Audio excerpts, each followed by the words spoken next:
Hey everyone, welcome back to my channel. Today I want to talk about what is your worth.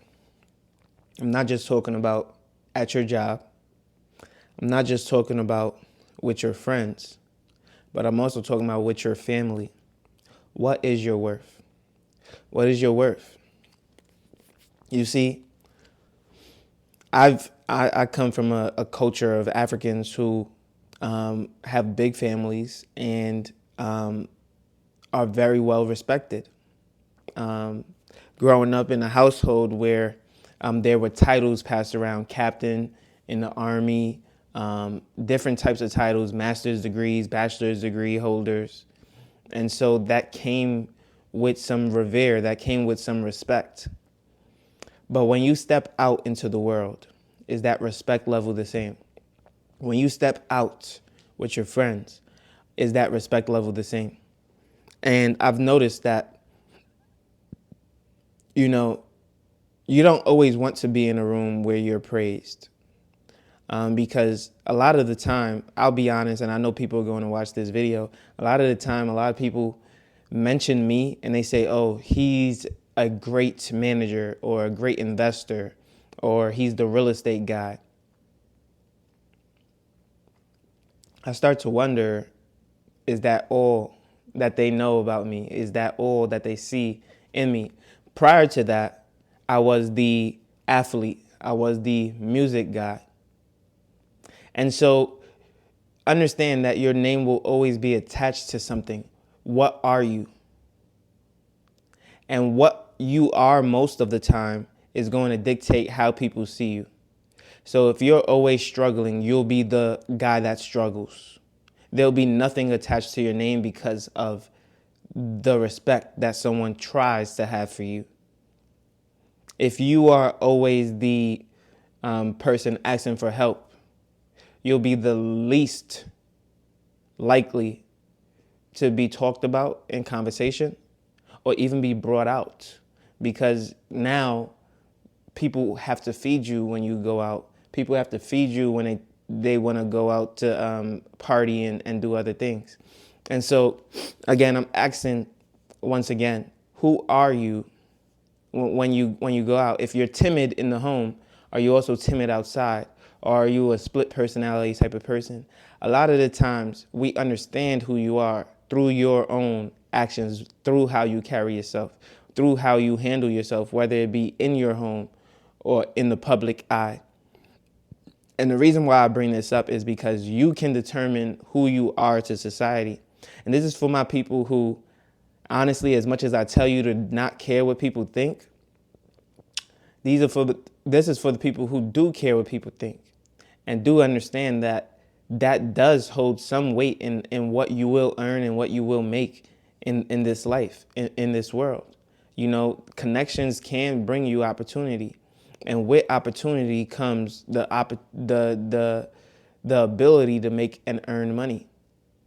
And so if you're looking for opportunity, you have to shape yourself in a way that is respectable, accountable, and resourceful and dependable. Most importantly, dependable. Because if you're now dependable, people can now trust you with obligations, trust you with responsibility, trust you to not only take their money, but earn more for them and the companies. And so the reason why I bring this up is because there are a lot of people who live false lives. And again, I always have to say this because I say this, people may already start to judge, and just know that I don't judge. Because you live a false life, I could care less. But if you don't want to live a false life, and the only reason I bring this up is because I don't live a false life. So if you're watching me, I would assume that you don't want to live that way. What is a false life?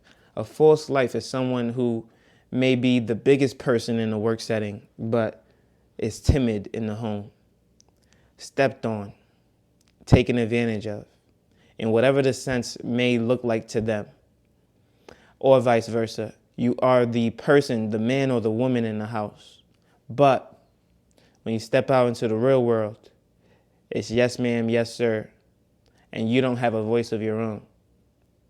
Now, it's okay to respect and give respect, but If you are not living how you want to live, if you're not happy with your work environment, you're not happy with your family life, you're not happy with your friend environment and the atmosphere that you're a part of, then what are you doing to change that? What are you doing to be truly yourself? You see, I had a lot of pushback early in my career by those who had power and said, you know what, you don't deserve to act the way you're acting. Maybe because although they have power, they didn't act that way and they believe that you should be more like them. Or it was simply because they didn't see me as an equal or see me as someone to garner that much respect to. Oh, he's acting so-and-so way. Throw him to the wayside. He has no reason to be this confident, no reason to be this cocky.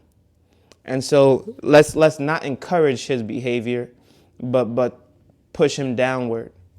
And you know, when you don't have money, when you don't have passive income streams, when you don't have the ability to dictate your own life and your own future, you're now at the mercy of others. You're now begging. You're now feeding their ego. You're now giving them confidence. And I'm here to tell you that that will never be my life, because I can't live that way. I won't live that way. And I will never live that way, because I am not at the mercy of anyone, and I will never be. And it's because I didn't want to be at the mercy of anyone that I chose to live my life the way I did. I chose to live below my means. I chose to earn a lot of money, and I chose to invest it properly. Because of that, I live like a king, not only in my own house, but when I leave my house as well. I feel like that. I will, and I am that. No matter what anyone says, that will never change. And I'm not a king that steps on people. I'm not a king that believes that I'm above everyone else. You see, a king isn't a president. You see, a president stands at the top by themselves. But if you're a king, there may be kings in other countries or kings within your own business. And so when I look at people, just because I'm a king does not mean I look down on other people. They're most of them, I would say, are kings as well in their own right. Queens as well in their own right. And so I think the sense is that when someone believes so much in themselves that they must believe that much less in others, which I don't believe to be true. I believe that both can be true, that I can believe so much in myself that I also believe in you. And if you're watching this channel, it's because you believe in yourself. It's because you believe in what you can do. I've never hated on someone who had a higher position of power, on someone who made a little bit more money or a lot more money. It's inspiring. It's motivational. Sometimes it's because they were in the right place at the right time. Sometimes it's because they worked hard and they had the experience and they put the time and effort in. And there are some situations where they may put more time and more effort than I'm willing to put in. And I understand that and I respect that. And so when someone is in a position, it's not because they didn't deserve it. It's because they did deserve it and they worked hard to get to where they are today. And the way I look at it is, are you willing to do the same? Are you willing to change the narrative? Are you willing to live your life the way that you want to live it and not have it dictated by anyone else but yourself? You see, so many people tried to tell me that I was wrong. So many people tried to tell me that I can't live the life that I want to live. I can't do the things that I want to do, because if I did that, I would be ostracized. If I did that, I'd be kicked out of the community. If I did that, I wouldn't have a job. I would not have a home. I would not have resources. But I didn't live like them. I didn't put everything on debt. I didn't have car loans and car payments. I didn't rent apartments. I didn't spend all my money on vacations. I saved it. I invested. I paid off cars. I bought properties. I bought real estate. I invested my money in stocks. I put an emergency fund of well over 2 years. I put a savings account that is growing exponentially every single month. And when I go on vacations now, it's budgeted. And my budget is what some people make in 2-3 months. And I'm loving it. I love that. Before, I couldn't even think about vacations. Now I go at least 2-3 times a year. I love that. When I was working hard, when I was struggling, everybody was out partying and laughing.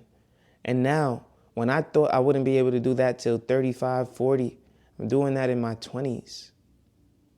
Just because I grinded, just because I took the time, just because I wasn't easily influenced, just because I was motivated to never be broke. I can now live a life where I hold myself accountable. No one else can hold me accountable. I don't care who you are. No one else can hold me accountable but me. That goes for anyone watching this video. It's truly up to me. And to be honest, I can't hold anyone else accountable. It's truly up to them. It's truly up to you. No one can hold you accountable but yourself. If you are truly free, no one can hold you accountable but yourself. Now, when you have wife, kids, when you have husband, kids, when you have all these other things in your life, you give them value. To be honest with you, you give people their value in your life. You allow them power in your life. You allow them the ability to make decisions. No one has not given me power over them that is in my life today that respects me and listens to me. They had to give me that power. I didn't just take it. But in a sense, maybe I did. In a sense, maybe they saw, okay, he's not only respectful, not only kind, not only does he have my best interests at heart, but he understands what he's doing. There's a reason to respect him. There's a reason to listen. There's a reason that I have some understanding of who he is and what he does. And so, again, everything I've ever gotten came through hard work. And because of my hard work, I've gained experience. And now I have something to show for it. Even before I had something to show for it, I was always me. I was always the guy who was willing to do whatever it took to be successful.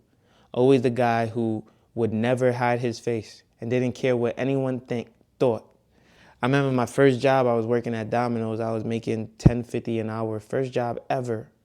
I had just did 11 good months at that job. And I'll tell you a story that wasn't even supposed to be a part of this video. I was going to save it for another video. But I was a biker in the worst neighborhood in all of Brooklyn. And over time, after 11 good months, I would always do so many orders, so many deliveries. On a bike, I was doing more than a lot of drivers would. And, you know, New York City has a lot of traffic, a lot of cars. And so I wouldn't say it was understandable. I was hardworking. I was not only in school, but I was also on the football team. And I was also working full time. And I loved my job. They tried to promote me to a manager position. I didn't take it because the tips that I was getting as a biker in New York was more than what I would have made at a manager position. A manager would only make $1.50 more, and I was making $20 a day in tips. So I did not see why a tax-free $20 a day was worth switching over to a managerial position. It didn't make sense. And so one day, my general manager came into the office. And it's so funny because 5 years later, I'm a general manager. I'm a GM. I'm running Tim Hortons. I'm running Dairy Queens. I'm running Wendy's operations and brands. And so it's just so funny how you can scale up in just a short amount of time. But my district manager, sorry, not my general manager, but my district manager came into the store. And I remember when we first got our bikes that Domino's had ordered, he had told me to never chain it up because we're going to be in and out of the store. Now, I'm sure that he had several locations that he manages because he's a district manager. And with a new rollout, of course, they don't know everything, right? The system is not fully in place yet. And so when you say don't chain the bikes after every order, you're of the assumption that this is going to improve speed and process times. And so we're in and out of the store. We're doing what we're supposed to do. But one day when he actually came into the office, it was the day that he came in, my district manager, that as I was going to get a new order and rush out the door, the bike got stolen by some random person. Now, mind you, I've been working here for 11 good months. So that has not happened in 11 months. For 11 months, the process of not chaining up the bike and just going out, getting the next order has been working just fine.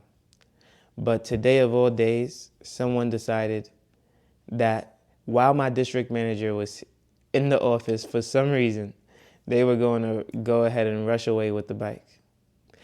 I just found it very odd, very strange that would happen too. Like, it didn't make any sense why when my district manager showed up, which was not often, I'm talking about I probably saw him 3 times a year. Okay? 3 times in 11 months I probably saw this man. And the last time I saw him, the bike got stolen. That was just so weird. And it's funny because, again, first job, but why do I talk about that the most? Is because he lacked accountability. When it was time for me, I looked out. I tried to find who just stole the bike, couldn't find them. I walked back into the store and I was like, the bike is stolen. And he just looked at me like, why didn't you chain it up? And I said, well, you told me not to. and he was quiet for a second. And then he said, no, it's your fault. It's your problem. You should have chained up the bike. And I was just confused. First off, never in my life have I done that to an associate, where I would tell them to do something and then blame them when things go wrong. First off, I've never told someone to do something and then it went wrong to begin with. But never in my life would I blame someone for something that I told them to do and things went wrong. I would have held myself accountable, learned from my mistake, understand that I'm a district manager and that a bike is not going to cost me my job. $200 is not going to cost me my job. But in his case, he's there. He physically saw someone run off with the bike. And he told me that I would be suspended. I'm not even sure for how long. I think it was about a week. That I would be suspended for a week without pay from Domino's for a week. Mind you, this is the same district manager that I was calling to open up the store when my general manager wasn't showing up to work because he was on vacation and there was no accountability. So as a driver, not even a driver, a biker, I have to call my DM to open up the store so that I can work. Calling other managers so that there's a manager in the restaurant so that I can get paid. I was already more accountable than everyone in that business. It's no wonder why I became a general manager. It's no wonder why I was on salary running businesses from day one.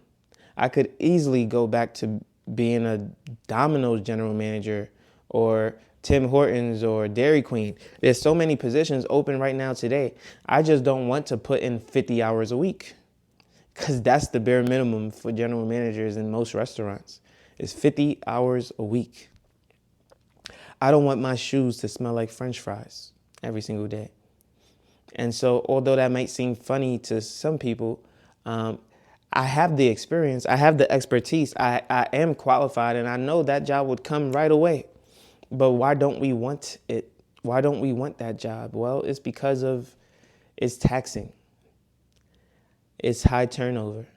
People, my staff isn't paid enough. I always have to recruit, always have to hire. No time, no work-life balance. Wouldn't be able to have the relationships that I have today and right now if I was working the way I was. But I would be making a lot more money, not only because of the job, but because of how I would invest. And so it was just sad to see the non-accountability. I'm sure he's a king at home. I'm sure he's a king at work. But he wasn't a king that treated people the right way.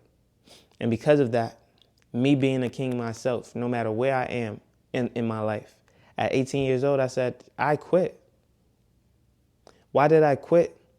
It wasn't because I didn't need the job. I didn't know where I was going afterwards. I was paying my mom already rent at 18. I'm in college. I'm also on the football team. You understand? Like, I got to pay for my fare. I got to pay for well, I don't have to pay for books because I'm on a football scholarship. But understand that this job was a job that I really liked, a job that worked with my schedule, a job that worked with everything that I was doing. And I said I quit because the people that I worked for weren't people that I could trust, weren't people that I could work with. And I would not be belittled. I would not be undermined for any reason. About a week later, I got a call back asking me to return to a new location and start to work in a new store by my district manager personally. I absolutely said no. I did not show up. And, he told me to meet him here this day. No, absolutely not. And you know what's funny? I had a general manager named Ryan at the time who might even be watching this video. And he was actually leaving the job. And again, I'm more about people than anything. I liked Ryan a lot. And he was leaving the job. He was tired of the hours that he was working. I saw how stressed he was. I saw how much time he put in. And it was really disheartening. It was sad to see someone running himself into the ground like that. Wondering, what are you doing this for? Like, why? Why are you so exhausted? It really showed me how the restaurant industry can eat at you. And I really thought Domino's was such an easy job, such a system-driven job. Just pizza, just a little bit of pasta, just a little bit of chicken, a few desserts here and there. Nothing too crazy. And yet, he was running himself to the ground. It's because of the hours worked, no time off, can't sleep. It was very sad. And yeah, I never wanted to live like that. And I did live like that for some time. I lived like that when I was working at Tim Hortons, most especially. I didn't have any time to myself. It was 6-7 days a week as a general manager. It was horrible. I won't lie to you. And yeah, I would never live like that again. So if you like this video, make sure you leave a like, comment, and subscribe. I post every single day at 8 a.m. daily on YouTube and on Rumble. And I can't wait to see you on the next one. Peace.